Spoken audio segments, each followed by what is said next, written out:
Bonjour tout le monde, nous voilà en 1956 et c'est l'année où Grace Kelly, l'actrice américaine, devient princesse de Monaco.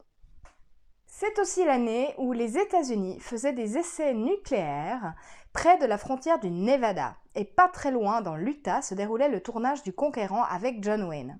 Exposé pendant 3 mois à des radiations 400 fois supérieures à la dose normale acceptée sur 220 salariés, 91 développèrent un cancer dans les 20 années suivantes et 46 en moururent, dont John Wayne. C'est d'ailleurs un des films qui a souvent été cité comme l'une des plus grosses erreurs de casting du cinéma américain, car John Wayne jouait Gengis Khan. Cherchez l'erreur. Et de retour chez Marilyn Monroe, après s'être séparée de James Dougherty puis de Joe DiMaggio, Marilyn Monroe donc épouse l'écrivain Arthur Miller et fait la couverture du magazine Times la même année.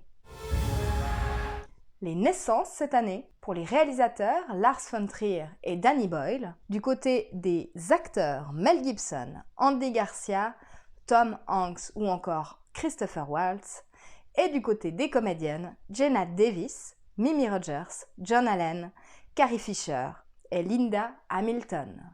Cette année-là, c'est l'acteur Bela Lugosi qui décède à l'âge de 73 ans d'un infarctus. Il a joué dans plus d'une centaine de films et il est célèbre pour ses rôles dans les films fantastiques, en particulier pour son interprétation du comte Dracula dans le film de Todd Browning en 1931. Le film est adapté de la pièce de théâtre éponyme en 1924, écrite par Hamilton Dean et John L. Balderston, elle-même adaptée du roman original de Bram Stoker de 1897. Il a d'ailleurs joué plus d'une centaine de fois cette pièce-là au théâtre à Broadway. Place maintenant aux Oscars. Avec un film de guerre, Permission jusqu'à l'aube, de John Ford avec Henry Fonda, James Cagney et William Powell, et 4 drames, La colline de l'adieu, Picnic avec Kim Novak et William Holden, La rose tatouée adaptée de la pièce de Tennessee Williams avec Burt Lancaster, et Marty. Marty est la première œuvre cinématographique adaptée d'une œuvre télévisée réalisée par le réalisateur lui-même, Delbert Mann. Le film est tourné en 20 jours avec un budget de 350 000 $, ça me paraît vachement peu, contre 1,65 million de dollars pour Tant qu'il y aura des hommes et 4,5 millions de dollars pour Veracruz.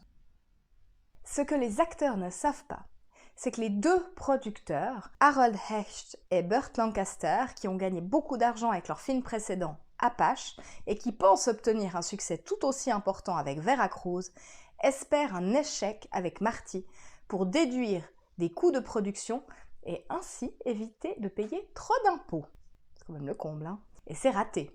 C'est d'ailleurs le seul film avec Le Poison et Parasite à avoir obtenu à la fois l'Oscar du meilleur film à Hollywood et la Palme d'Or au Festival de Cannes. C'est aussi le film le plus court à avoir reçu un Oscar avec 91 minutes, battant Annie Hall de 2 minutes. Marlon Brando était envisagé pour le rôle, même s'il aurait fallu le rendre moins attrayant, mais évidemment, il coûtait trop cher à la production. C'est donc Ernest Borgnine, qui incarne des rôles de méchants habituellement dans Tant qu'il y aura des hommes, Veracruz et Un homme est passé, qui obtient le rôle et c'est grâce à ça qu'il est révélé au grand public. Pour la petite anecdote, il s'est fait accoster dans le Bronx par une bande parlant en italien, l'accusant d'avoir tué Frank Sinatra dans un autre film, je vous dirai pas lequel, il était tellement convaincant en méchant.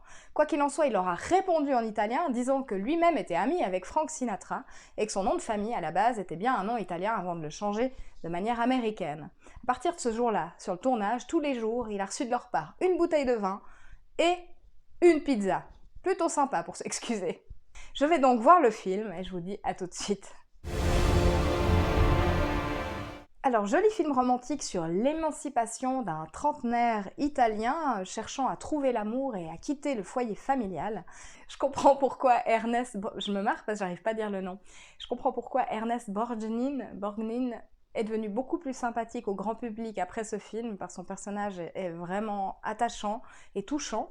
J'ai encore une fois versé ma larme. Mais 30 ans, à l'époque, c'était très vieux, et on lui le répète assez souvent dans le film, en disant que c'est une honte de ne pas être marié, d'être le dernier de la famille, encore célibataire, sans enfant. Heureusement, cette époque a bien changé, enfin, j'espère, peut-être pas pour tout le monde. C'est un très bon film, même si je pense pas que c'est un de mes films préférés.